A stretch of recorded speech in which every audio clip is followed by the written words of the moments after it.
Audiobook Handicrafts of Iran, Markazi Province. Introduction. Markazi Province, the land of ever-awake hands. When I first set foot in Markazi Province, its silence embraced me like an old, familiar friend.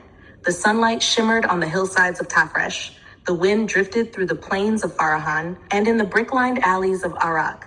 The scent of copper and walnut wood seeped deep into my thoughts. This is a land standing between desert and mountain. Not so dry as to seem harsh, not so lush as to feel complete. A borderland between patience and life. At first glance, Markazi Province appears quiet and simple, but once you walk through its local bazaars and step inside its small workshops, you realize that beneath this stillness, 1,000 years of artistry are flowing. In Mahalat, the looms pound like beating hearts. Women twist threads dyed with madder and walnut between their fingers, creating designs that have amazed the world from the Qajar era to today. In Khomein, men with time-worn hands knead wool into felt. In Sava, the ringing of hammers on copper blends with the rhythm of daily life.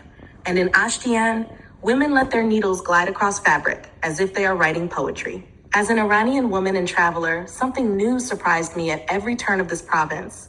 Sometimes a lightweight pair of give shoes carrying the scent of old days. Sometimes a clay pot whose maker's fingerprints still lingered on the surface. And sometimes a magnificent carpet whispering, "Here, art is not merely made, it is lived." In Markazi Province, art rises from the soil, the wool, and the wood. From the hearts of nomads who once wandered across these lands. From the hands of women and men who build life not with machines, but with craft. And when the sun casts its last golden threads across the Farahan plains, and the night breeze sweeps over the fields, you realize that this province is not merely the center of Iran, it is the heart of Iran's history and art. When I entered Markazi Province, I felt as though I had stepped into a land where history and art flow like two ancient rivers through mountains and plains. Nothing here is accidental. Every pattern, every stitch, every strike of a hammer is the continuation of centuries of quiet, hardworking life. Arak, an industrial heart with an artistic soul. The first city I visited was Arak, a place many know as industrial, yet in its old alleys I discovered something entirely different. The smell of freshly carved wood, the delicate sound of engraving on copper, and the sight of a master bending over a small piece of enamel work. Arak's minakari, enamel work, flourished during the Qajar era and still breathes inside small workshops, turquoise and lapis colors that look like pieces of the sky resting on copper. The coppersmith carefully hammered a bowl and said, this is the sound of our life." In the old bazaar, I also saw traditional embroidery, women decorating local garments with silk threads, stitching flowers and geometric symbols. This art has traveled with them for generations, from clay-walled homes of the past to the modern city of today. Sava, city of pomegranates, needles, and memory. When I arrived in Sava, the scent of fresh pomegranates and warm earth greeted me. But beneath all that, gentler arts were quietly alive. Carpet weaving in Sava is one of the oldest crafts of the region, stretching from the Safavid era to today. The designs are mostly geometric and traditional, small medallions, floral motifs, and delicate lines. In an old house, I sat beside a woman who had been weaving carpets for 40 years. She told me, every knot is a prayer, every color carries a secret. Sava is also known for its jilim and jajim weaving, lighter, more practical textiles dyed with plants such as madder, walnut husk, and weld.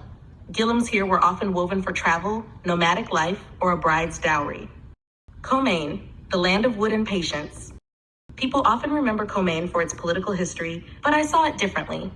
Inside its traditional wood workshops, master craftsmen there have worked for decades with walnut, pear, and mulberry wood.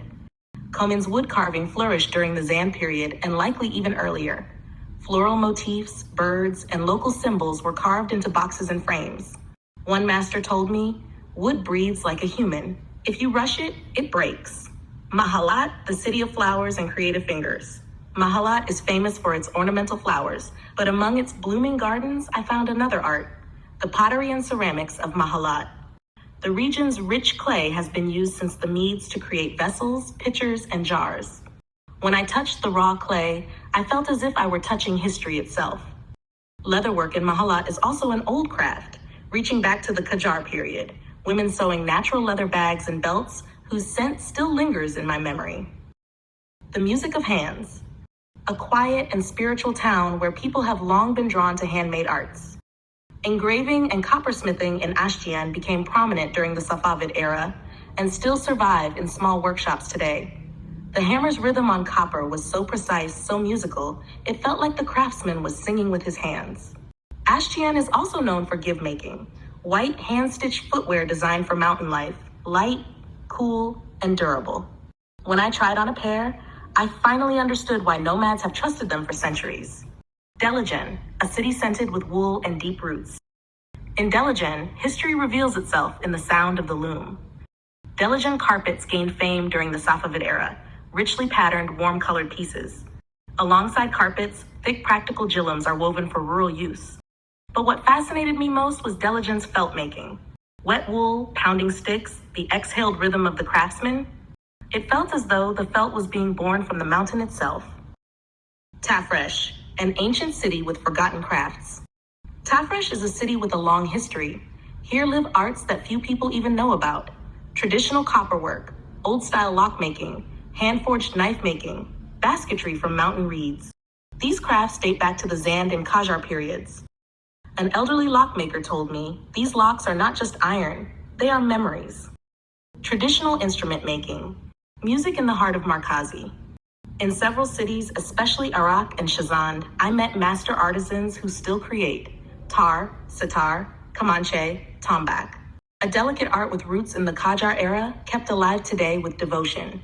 My final words. My journey across Markazi province was a journey through sounds, the rhythm of Gillam looms, the tapping of copper tools, the spinning wheel of the potter. In every city, I found an art that not only creates beauty but also keeps history alive. People who, with the patience of the desert and the spirit of the mountains, shape beauty from the simplest materials, wool, wood, clay. When I left the province, I realized, here, every handmade piece is not an object. It is a breath of Iran's culture.